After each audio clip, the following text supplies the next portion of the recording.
인사 나누겠습니다. 하나님 은혜 감사합니다. 어버이 은혜 감사합니다. 예수님 이름으로 축복합니다. 예수님 이름으로 사랑합니다.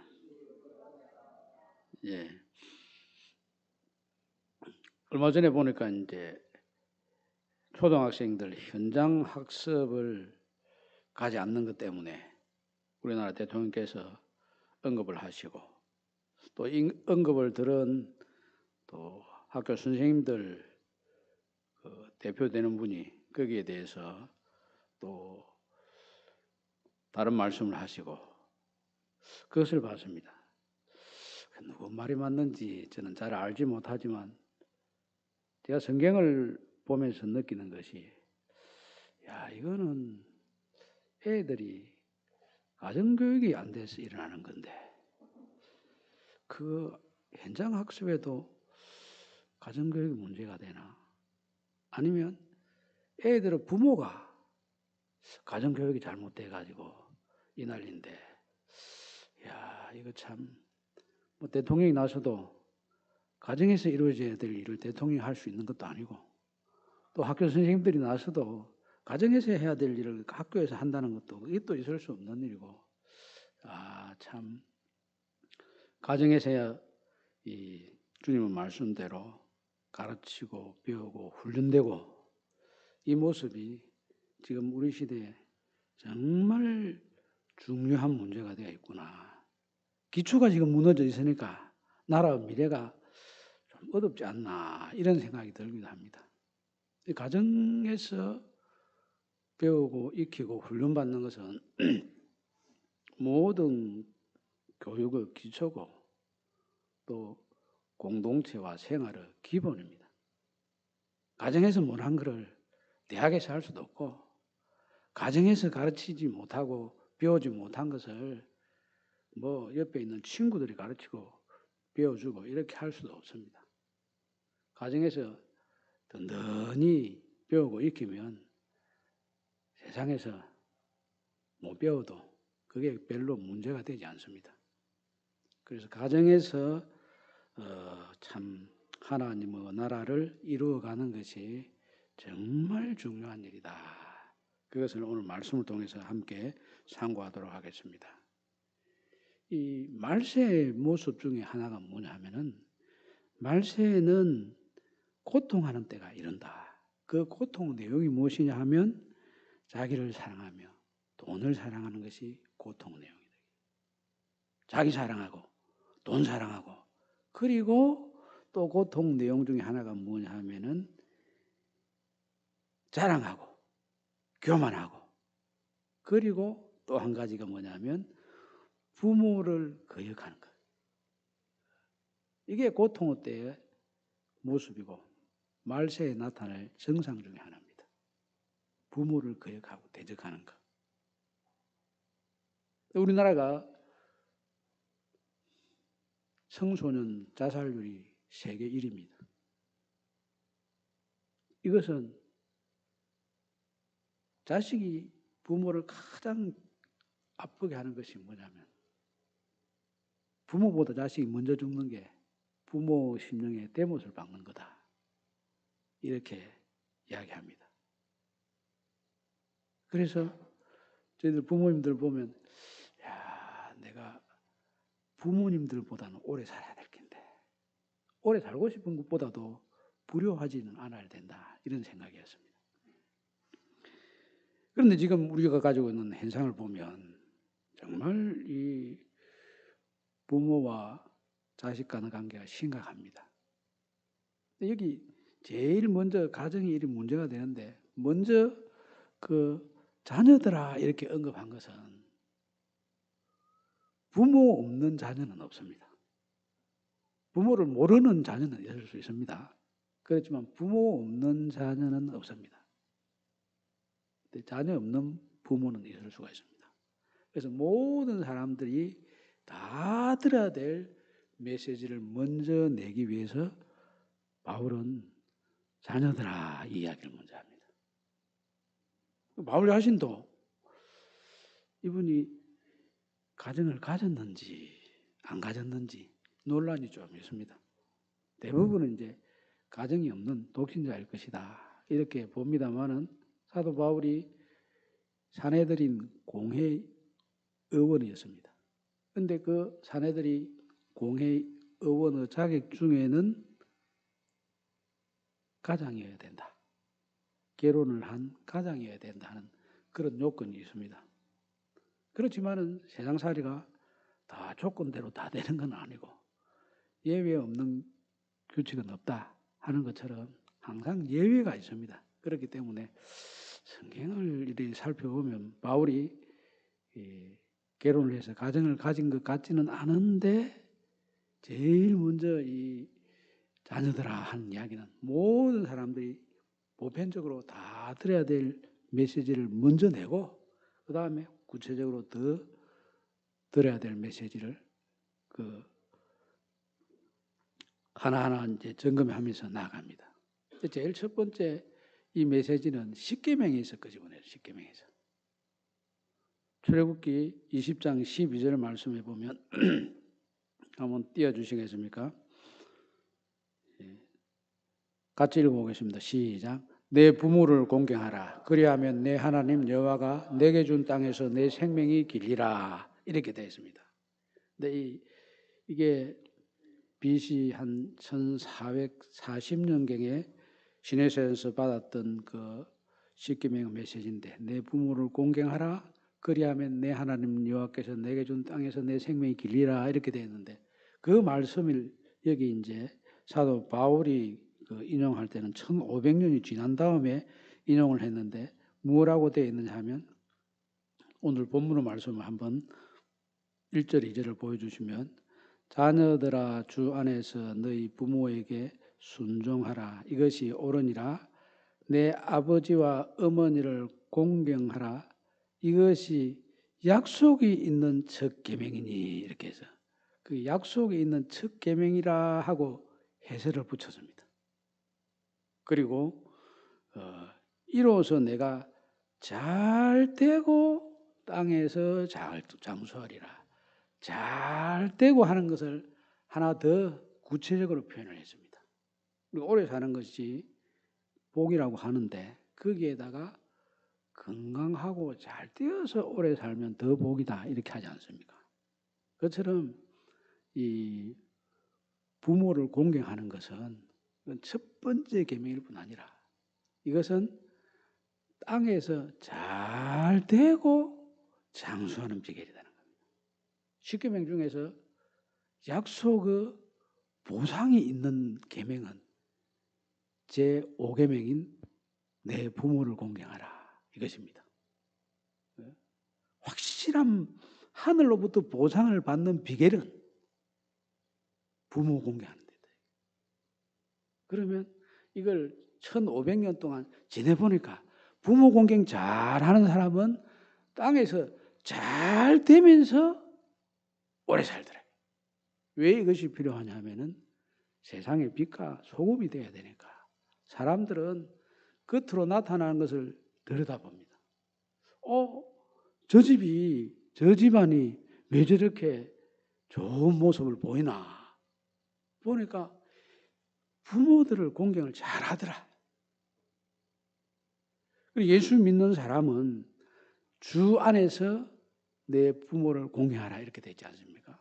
주 안에서 내 아버지와 어머니를 공경하라 되어 있는데 주 안에서 하는 것은 예수를 믿는 사람은 아버지 어머니를 대하는 태도에서 세상에 속해 있는 사람들과 다르게 보여야 된다는 거예요. 왜? 우리는 하나님을 만나는 사람이고 하나님을 아버지라 부르는 사람이고 그래서 하나님의 가정교육을 받은 사람들이고 하나님의 큰 사랑을 입은 사람이고 독생자 예수 그리스도의 죽음으로 생명을 얻은 새 삶을 사는 사람들이니 새로운 피조물이 된 예수 믿는 우리들은 하나님 안에서 새로운 피조물이 된 우리들은 부모님을 대하는 모습 속에서 복받는 모습으로 나타나야 된다.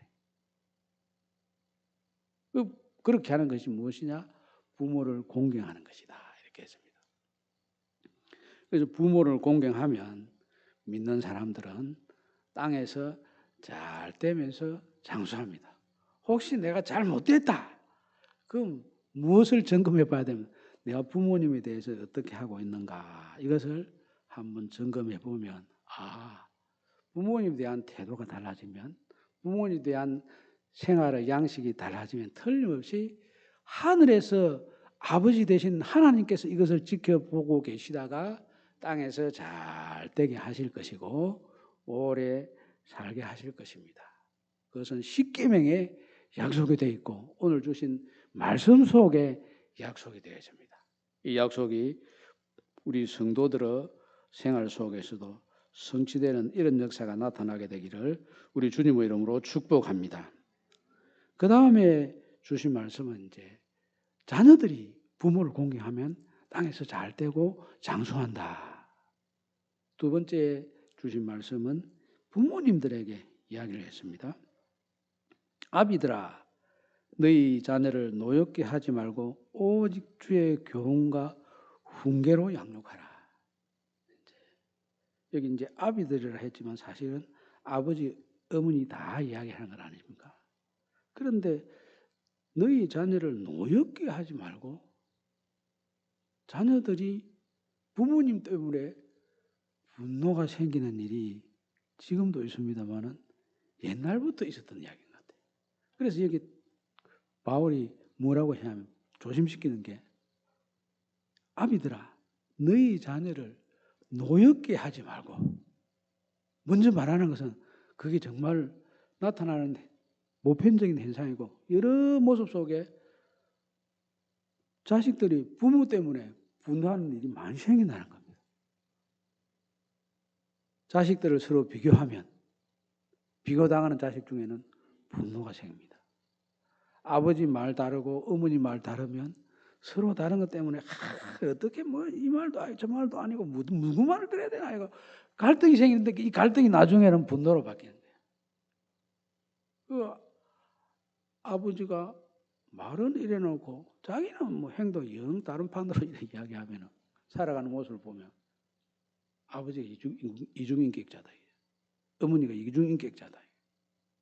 교회에서 하는 말하고 집에서 하는 거하고 다르고 학교 선생님 대할 때 다르고 우리 이게 뭐 말하고 행동하고 너무 다른 이걸 볼 때 자식들이 노엽게 된다는 거예요. 그렇게 하는 것을 하지 말라고 이야기합니다. 우리가 세상을 본받으면 세상을 따라가다 보면 그런 모습이 나오면 뭐 부모들이 자식이 잘못되기를 바라는 사람은 누가 있습니까?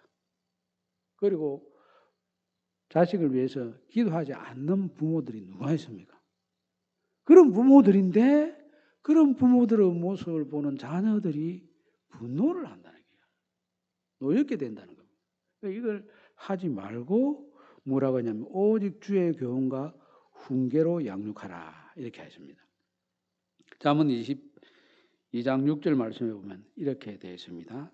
마땅히 행할 길을 아이에게 가르치라.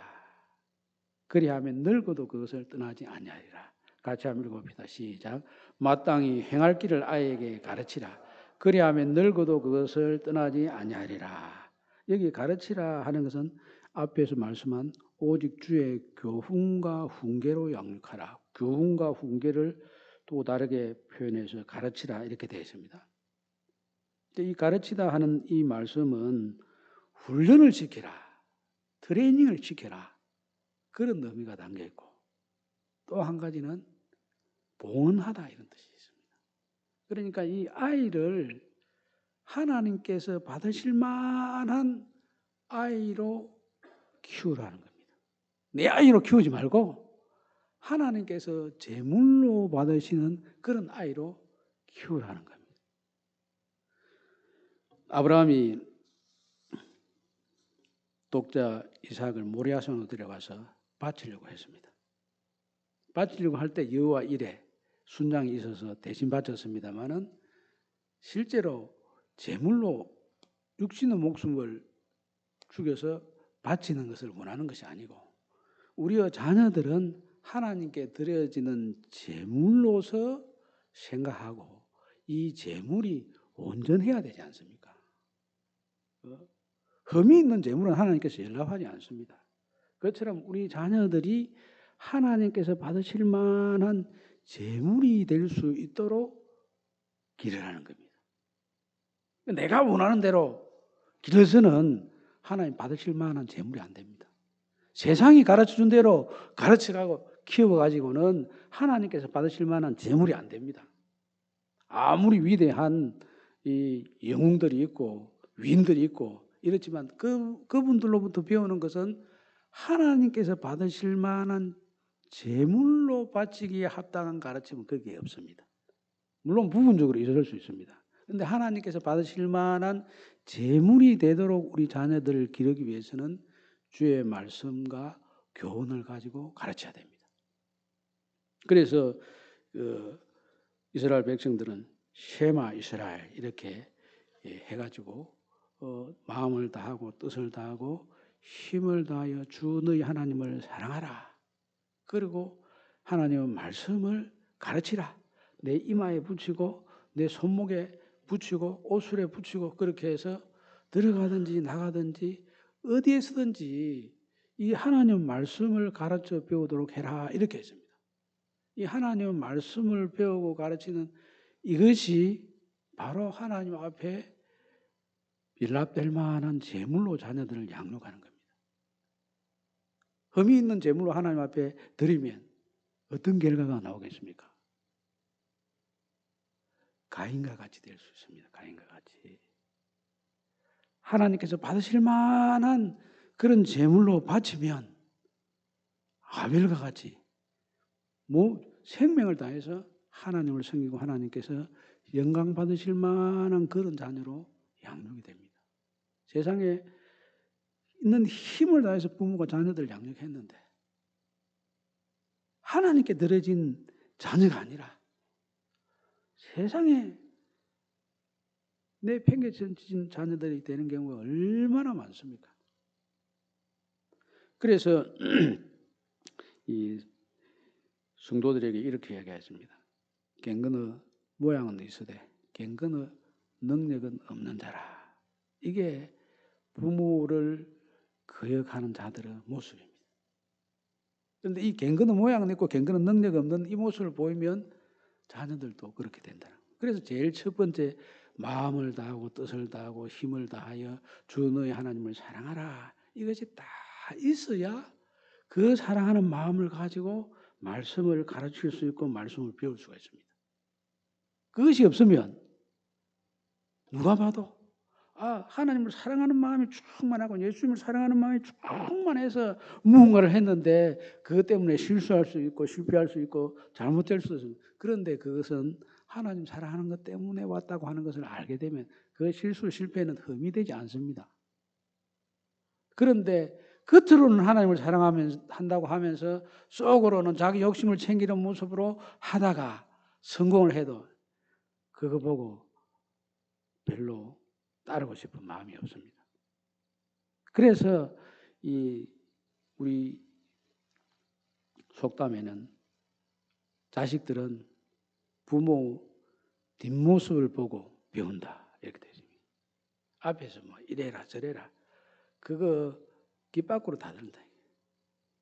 그 말을 한 것을 가지고 부모가 어떻게 살아가고 있는가 하는 것을 뒤에서 들여다보고 그걸 보고서 나도 저래야 되겠구나. 말은 이렇게 하고 뒤 행동은 이렇게 하겠다. 뒷모습을 보고 배운다는 거예요.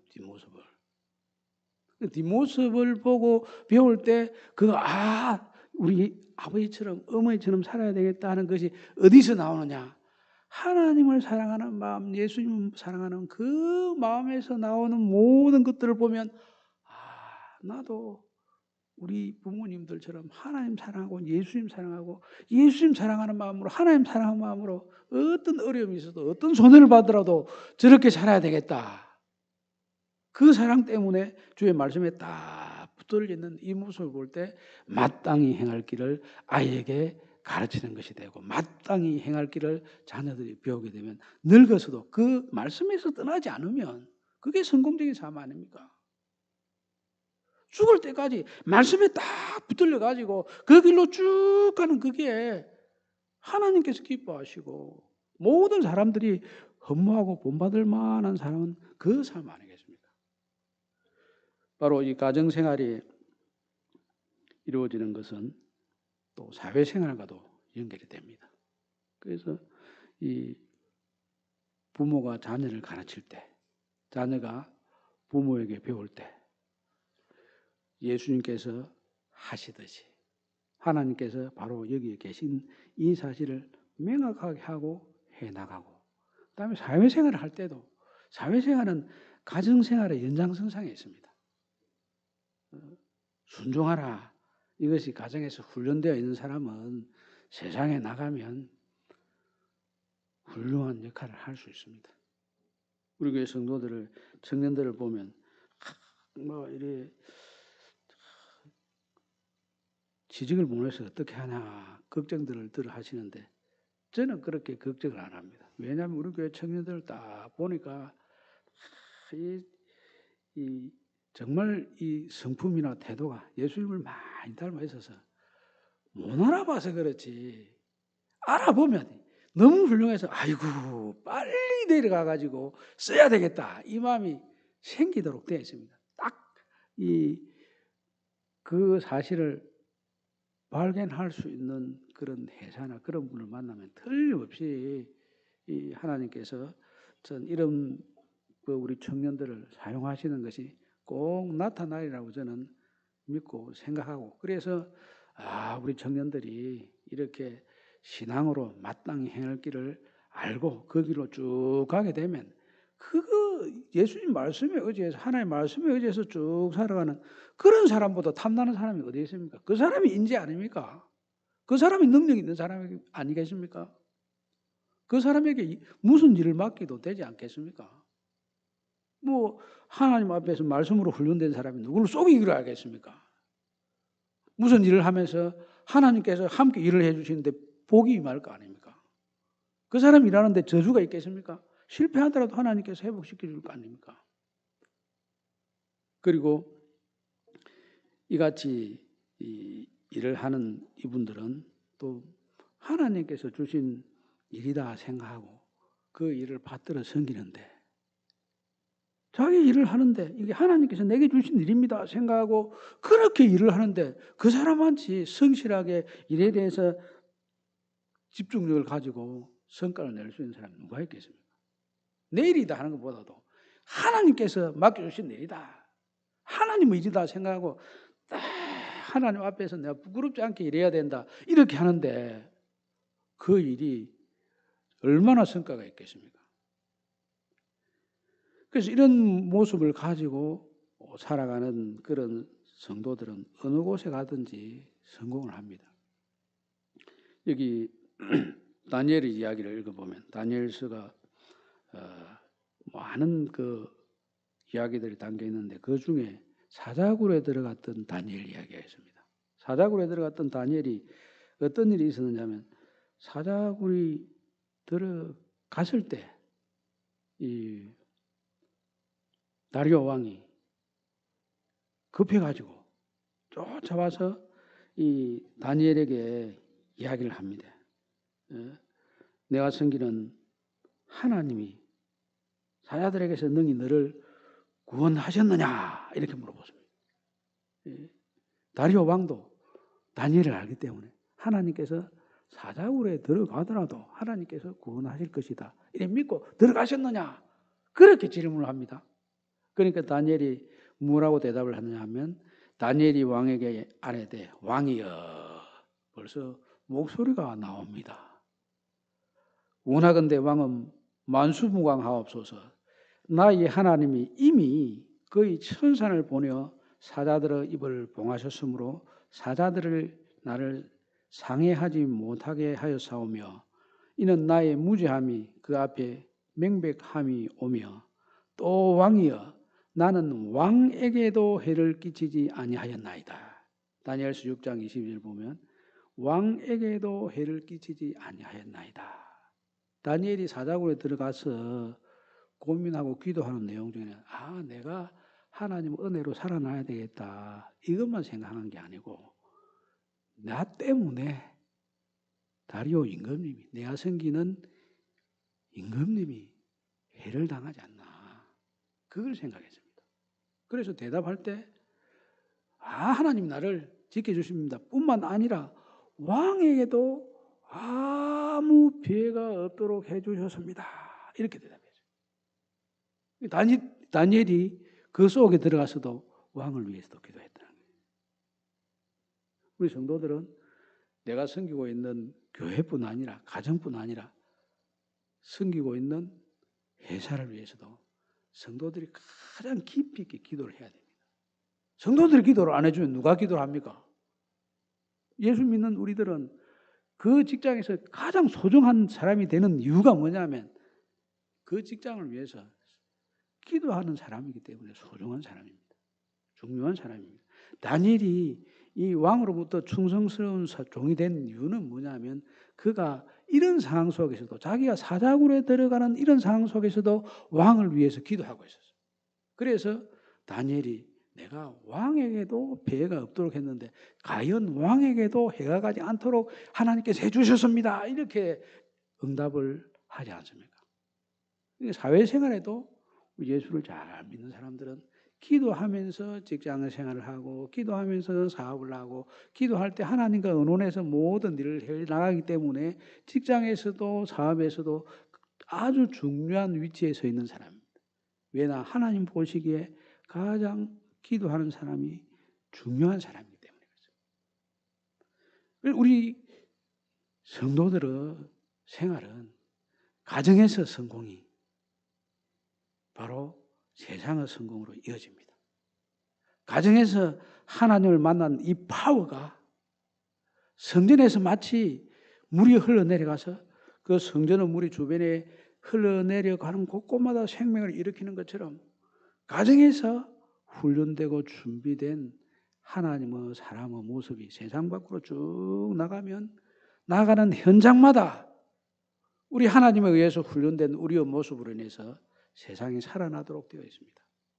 그 같은 모습이 우리 성도들은 모든 가정에서 일어나서 가정도 하나님의 나라가 되고 가정에서 이루어진 이 하나님의 나라가 가는 현장에서 또 이루어져서 하나님께 영광을 돌리고 이 세상의 빛과 소금의 역할을 잘 감당해가는 그런 귀한 역사가 우리 성도들을 통해서 꼭 나타나게 되기를 우리 주님의 이름으로 축복합니다. 아멘. 지금은 다 함께 일어서셔서